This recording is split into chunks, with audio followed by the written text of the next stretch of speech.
भारत में बौद्ध धर्म का प्रसार और पतन सूचना सिर्फ मान्यताओं और जानकारियों पर आधारित है। यहाँ ये बताना जरूरी है कि यह मेरा वीडियो किसी भी तरह की मान्यता, जानकारी की पुष्टि नहीं करता है। किसी भी जानकारी या मान्यता को अमल में लाने से पहले संबंधित विशेषज्ञ से सलाह ले। बौद्ध धर्म के विभिन्न संप्रदाय कौन से हैं? बौद्ध धर्म का प्रसार। बौद्ध धर्म मध्य भारत तक कैसे पहुंचा? संघ की संस्था। बौद्ध धर्म के पतन के क्या कारण थे? प्रारंभिक परीक्षा। भारत का इतिहास। मुख्य भाग। भारतीय संस्कृति प्राचीन से आधुनिक काल तक कला रूपों, साहित्य और वास्तुकला के प्रमुख पहलुओं को कवर करेगी। बौद्ध धर्म के विभिन्न संप्रदाय कौन से हैं? दूसरी संगीति में, जो वैशाली में आयोजित की गई थी, बौद्ध संप्रदाय को 2 विद्यालयों में विभाजित किया गया था। स्थविरवादी, यह मूल रूप से निर्धारित सख्त मठवासी जीवन और कठोर अनुशासनात्मक कानूनों का पालन करता था। महासंघिक, संशोधित अनुशासनात्मक नियमों का पालन करने वाले समूह को महासंघिक कहा जाता था।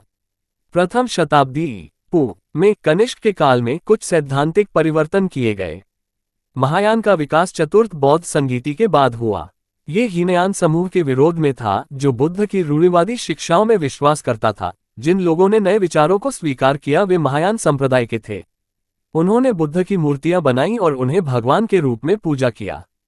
संप्रदायों, सिद्धांतों। हीनयान कम वाहन थेरवाद, बुजुर्गों की शिक्षा। ये व्यक्तिगत प्रयास और ध्यान के माध्यम से पीड़ा से व्यक्तिगत मुक्ति पर जोर देता है। ये स्कूल बुद्ध की मूल शिक्षाओं पर केंद्रित है, जैसा कि पाली कैनन और त्रिपिटक में पाया जाता है। मानते हैं केवल एक ही ऐतिहासिक बुद्ध शाक्यमुनि सम्राट अशोक प्रसार में योगदान दिया। ये बौद्ध धर्म की सबसे पुरानी जीवित शाखा है। श्रीलंका, म्यांमार, थाईलैंड, लाओस और कंबोडिया में अभ्यास किया गया। उपसंप्रदाय। सर्वास्तिवाद, स्थविरवाद, विभज्जता, सम्मितीय। महायान, बड़ा वाहन। पहली शताब्दी ईसा पूर्व के आसपास चौथी बौद्ध संगीति में इसका उदय हुआ। ये बोधिसत्वों की अवधारणा पर जोर देता है, जो ऐसे प्राणी हैं जो सभी संवेदनशील प्राणियों के ज्ञान के लिए काम करते हैं। हर्षवर्धन महायान बौद्ध धर्म का संरक्षक था। उन्होंने कई मठों और बौद्ध संस्थानों की स्थापना की, बौद्ध ग्रंथों के संस्कृत में अनुवाद को प्रायोजित किया और बौद्ध सभाओं और परिषदों का आयोजन किया। कश्मीर से लेकर मध्य एशिया तक फैल गया। चीन, कोरिया, जापान और वियतनाम और इसमें शामिल हैं। उपसंप्रदाय। शुद्ध भूमि बौद्ध धर्म, ज़ेन बौद्ध धर्म और तिब्बती बौद्ध धर्म। वज्रयान, हीरा वाहन। महायान बौद्ध धर्म की एक शाखा 7वीं शताब्दी ईस्वी के दौरान भारत में उभरी। यह एक ही जीवन काल में ज्ञान प्राप्त करने के लिए अनुष्ठानों, मंत्रों और तंत्र के उपयोग पर जोर देता है। मुख्य रूप से तिब्बत, भूटान और नेपाल और मंगोलिया के कुछ हिस्सों में प्रचलित है। जैन महायान संप्रदाय का एक उपविद्यालय आत्मज्ञान प्राप्त करने के लिए ध्यान के अभ्यास पर जोर देता है। इसे चीन में चान और कोरिया में सोन के नाम से भी जाना जाता है। यह विशेष रूप से जापान से जुड़ा हुआ है, जहां ये कई विशिष्ट उपविद्यालयों में विकसित हुआ। नवायन, यह एक आधुनिक बौद्ध आंदोलन है जो 20वीं सदी के अंत में भारत में उभरा। यह एक सुधारवादी आंदोलन है जो सामाजिक न्याय और समानता पर ध्यान केंद्रित करते हुए भारत में जाति व्यवस्था के संदर्भ में बौद्ध धर्म की पुनर्व्याख्या करना चाहता है। बौद्ध धर्म के संप्रदाय। बौद्ध धर्म का प्रसार। बुद्ध के जीवनकाल के दौरान बौद्ध धर्म को लोगों के एक बड़े वर्ग ने स्वीकार कर लिया था। उदाहरण के लिए मगध, कोसल और कौशाम्बी के लोगों ने बौद्ध धर्म अपनाया। शाक्यों, वज्जियों और मल्लों के गणराज्यों ने भी इस प्रक्रिया का पालन किया। जनसंख्या के एक बड़े वर्ग के लिए बौद्ध धर्म की अपील निम्नलिखित कारकों के कारण थी। सामाजिक और आर्थिक परिवर्तन। बहुत से लोग जाति व्यवस्था और कठोर सामाजिक पदानुक्रम से निराश थे और अधिक समतावादी और समावेशी आध्यात्मिक मार्ग की तलाश कर रहे थे। बुद्ध की शिक्षाओं का प्रभाव। बुद्ध की शिक्षाएं सम्मोहक और प्रभावशाली थीं। करुणा, अहिंसा और व्यक्तिगत जिम्मेदारी के महत्व पर जोर देना कई लोगों को पसंद आया। शासकों और कुलीनों का रूपांतरण। शासकों और कुलीनों के धर्मांतरण ने बौद्ध धर्म के प्रसार में महत्वपूर्ण भूमिका निभाई।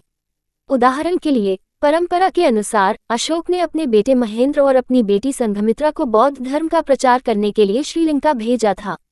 उन्होंने कई मठों की भी स्थापना की और संघ को उदारतापूर्वक योगदान दिया। मठवासी नेटवर्क। मठों के एक नेटवर्क की स्थापना और मठवासी परंपरा के प्रसार ने प्रसार में योगदान दिया। बुद्ध की शिक्षाओं की पहुंच। ये जीवन के सभी क्षेत्रों के लोगों के लिए सुलभ था, चाहे उनकी जाति या सामाजिक स्थिति कुछ भी हो। भाषा। सिद्धांतों को समझाने के लिए पाली के उपयोग ने भी धर्म के प्रसार में मदद की, ब्राह्मणवादी धर्म के विपरीत, जिसने खुद को संस्कृत के उपयोग तक सीमित कर लिया था। प्रसार के अन्य कारक। प्रारंभिक प्रसार भारत और पड़ोसी क्षेत्रों में फैला। व्यापार मार्ग और बौद्ध तीर्थयात्री मध्य एशिया और चीन तक संचरण सिल्क रोड और मध्य एशिया और उससे आगे तक ट्रांसमिशन दक्षिण पूर्व एशिया में। स्थापना, अनुकूलन और समन्वयवाद। उदाहरण के लिए दक्षिण पूर्व एशियाई बौद्ध धर्म ने हिंदू धर्म, जीववाद और दाओवाद जैसी विविध धार्मिक और दार्शनिक परंपराओं के संपर्क के कारण स्थानीय मान्यताओं और प्रथाओं को अपनाया, जिसमें स्थानीय देवताओं, पूर्वजों की पूजा और ताबीज का उपयोग शामिल था। बौद्ध धर्म का आधुनिक प्रसार, पश्चिम में आप्रवासन और रूपांतरण। बौद्ध धर्म मध्य भारत तक कैसे पहुंचा? दो खाते हैं। अशोक के पुत्र कुशताना ने लगभग 240 बीसी चीन के वर्तमान शिनजियांग प्रांत में खोइसन साम्राज्य की स्थापना की और बौद्ध धर्म की शुरुआत की। कनिष्का, जिन्होंने उत्तरी भारत, अफगानिस्तान और मध्य एशिया के कुछ हिस्सों पर शासन किया, ने धर्म के प्रसार को प्रोत्साहित किया। सदियों से उनका संदेश उपमहाद्वीप और उससे आगे श्रीलंका से होते हुए और समुद्र पार म्यांमार, थाईलैंड और इंडोनेशिया तक फैल गया। संघ की संस्था। बुद्ध ने बौद्ध संघ की नींव रखी। उन्होंने अपने अधिकांश उपदेश श्रावस्ती में दिए। संघ बौद्धों का धार्मिक संगठन था। यह एक सुसंगठित और शक्तिशाली संस्था थी जिसने बौद्ध धर्म को लोकप्रिय बनाया। दाता। श्रावस्ती के अमीर व्यापारी अनाथपिंडिका उनके अनुयायी बन गए और उन्होंने बौद्ध संप्रदाय को उदारतापूर्वक दान दिया। जल्द ही उन्होंने अपने उपदेशों का प्रचार करने के लिए जगह जगह जाना शुरू कर दिया। सदस्यता। ये जाति और लिंग की परवाह किए बिना 15 वर्ष से अधिक उम्र के सभी व्यक्तियों के लिए खुली थी। अपराधियों, कुष्ठरोगियों तथा संक्रामक रोगों से प्रभावित व्यक्तियों को संघ में प्रवेश नहीं दिया जाता था।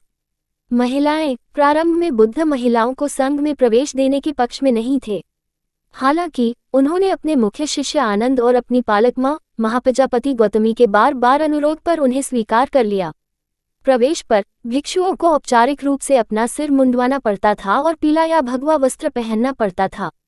भिक्षुओं की दिनचर्या। भिक्षुओं से अपेक्षा की जाती थी कि वे बौद्ध धर्म का प्रचार करने और भिक्षा मांगने के लिए दैनिक भ्रमण पर जाएं। वर्षा ऋतु के 4 महीनों के दौरान उन्होंने एक निश्चित निवास स्थान बनाया और ध्यान किया। इसे रिट्रीट या वासा कहा जाता था। शिक्षा। संघ ने लोगों के बीच शिक्षा को भी बढ़ावा दिया। ब्राह्मणवाद के विपरीत समाज के विभिन्न वर्गों के लोगों को शिक्षा में प्रवेश प्राप्त था। स्वाभाविक रूप से शिक्षा से वंचित गैर ब्राह्मणों को बौद्ध धर्म में शिक्षा प्राप्त हुई।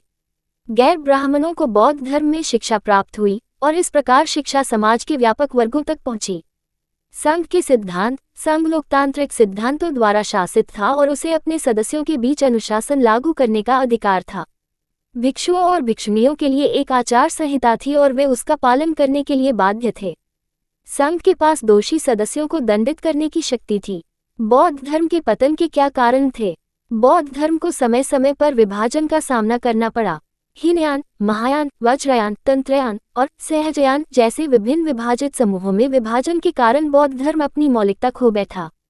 भारत में बौद्ध धर्म का पतन एक क्रमिक प्रक्रिया थी और आंतरिक और बाह्य कारकों के संयोजन के कारण हुआ। भारत में बौद्ध धर्म के पतन के कुछ महत्वपूर्ण कारण हैं। शाही संरक्षण की हानि। हर्षवर्धन के बाद शाही संरक्षण की हानि के कारण बौद्ध धर्म का पतन तेजी से हुआ। बौद्ध राजाओं का स्थान हिंदू राजाओं ने ले लिया, जिन्होंने हिंदू धर्म और ब्राह्मणवादी परंपरा के पुनरुद्धार का समर्थन किया। उदाहरण के लिए वैदिक धर्म को पहले पुष्यमित्र शुंग से और बाद में शाही गुप्तों से शाही संरक्षण मिला।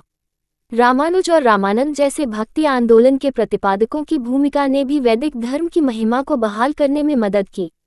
विदेशी शासकों का आक्रमण। शक, कुषाण और हूण जैसे विदेशी शासकों के आक्रमण ने भी बौद्ध धर्म के पतन में योगदान दिया। ये शासक बौद्ध नहीं थे और उन्होंने ब्राह्मणवादी परंपरा को संरक्षण दिया, जिसके कारण बौद्ध धर्म का पतन हुआ। राजपूत शासक, जो अहिंसा की बौद्ध अवधारणा से सहमत नहीं हो सके और वैदिक धर्म के प्रबल समर्थक थे, उन्होंने बौद्धों पर अत्याचार करना शुरू कर दिया। अरबों और तुर्कों के आक्रमण ने बौद्ध भिक्षुओं को भारत से भागने और नेपाल, तिब्बत और सीलोन में शरण लेने के लिए मजबूर किया। परिणामस्वरूप भारत में बौद्ध धर्म लुप्त हो गया। अन्य धर्मों से प्रतिस्पर्धा। जैन और हिंदू धर्म जैसे अन्य धर्मों के उदय ने भी बौद्ध धर्म के पतन में योगदान दिया। इन धर्मों ने अनुयायियों और संसाधनों के लिए बौद्ध धर्म के साथ प्रतिस्पर्धा की और ब्राह्मणवादी परंपरा बड़ी संख्या में अनुयायियों को आकर्षित करने में सफल रही। मठों का पतन। मठों के पतन और बौद्ध भिक्षुओं के भ्रष्टाचार ने भी बौद्ध धर्म के पतन में योगदान दिया। मठ धन और शक्ति के केंद्र बन गए और बौद्ध भिक्षु सांसारिक मामलों में शामिल हो गए, जो बौद्ध धर्म के मूल सिद्धांतों के खिलाफ था। स्थानीय साहित्य की कमी। स्थानीय साहित्य की कमी ने भी बौद्ध धर्म के पतन में योगदान दिया। बौद्ध ग्रंथ पाली और संस्कृत में लिखे गए थे, जिन्हें जनता नहीं समझती थी। परिणामस्वरूप बौद्ध धर्म की शिक्षाओं का व्यापक प्रसार नहीं हुआ। इन कारकों ने भारत में बौद्ध धर्म के पतन में योगदान दिया और 12वीं शताब्दी तक बौद्ध धर्म अपनी जन्मभूमि से गायब हो गया था। बौद्ध धर्म से जुड़ी शब्दावली। बोधिसत्व एक प्राणी जिसने आत्मज्ञान प्राप्त कर लिया है लेकिन दूसरों को मुक्ति प्राप्त करने में मदद करने के लिए पुनर्जन्म के चक्र में रहना चुनता है। 5 उपदेश। सामान्य बौद्धों के लिए बुनियादी नैतिक दिशा निर्देश, जिनमें हत्या, चोरी, यौन दुर्व्यवहार, झूठ बोलना और नशीले पदार्थ लेने से बचना शामिल है। 4 आर्य सत्य। दुख की प्रकृति और उसके कारणों तथा दुख से मुक्ति के मार्ग पर बुद्ध की मौलिक शिक्षाएं। अष्टांगिक मार्ग। दुख से मुक्ति पाने के लिए बुद्ध का नुस्खा, जिसमें सही समझ, इरादा, भाषण, कार्य, आजीविका, प्रयास, दिमागीपन और एकाग्रता शामिल है। 3 रत्न। बुद्ध, धर्म और संघ, जिसे सभी बौद्धों का आश्रय माना जाता है। विपस्साना ध्यान का एक रूप जो वास्तविकता और मन की प्रकृति में अंतर्दृष्टि पर केंद्रित है। ज़ेन ज़ेन बौद्ध धर्म में ध्यान का एक रूप जिसमें एक विशिष्ट मुद्रा में बैठना और सांस पर ध्यान केंद्रित करना शामिल है। अनिक्का नश्वरता की अवधारणा बताती है कि सभी घटनाएं लगातार बदल रही हैं और उनका कोई स्थायी अस्तित्व नहीं है। अनात्ता, गैर स्व की अवधारणा, जो बताती है कि मनुष्य में कोई स्थायी, अपरिवर्तनीय स्व या आत्मा नहीं है। संघा, बौद्ध भिक्षुओं और ननों का समुदाय जो बुद्ध की शिक्षाओं का पालन करते हैं और मठवासी समुदायों में रहते हैं। धर्म बुद्ध की शिक्षाएं पवराना, इसका अर्थ है चेतावनी देना। इसका तात्पर्य 3 महीने के एकांतवास के दौरान किए गए किसी भी अपराध या दुष्कर्म के लिए अपने साथी भिक्षुओं को फटकार लगाने के लिए आमंत्रित करना है, जब भिक्षु सांप्रदायिक रूप से रहते थे।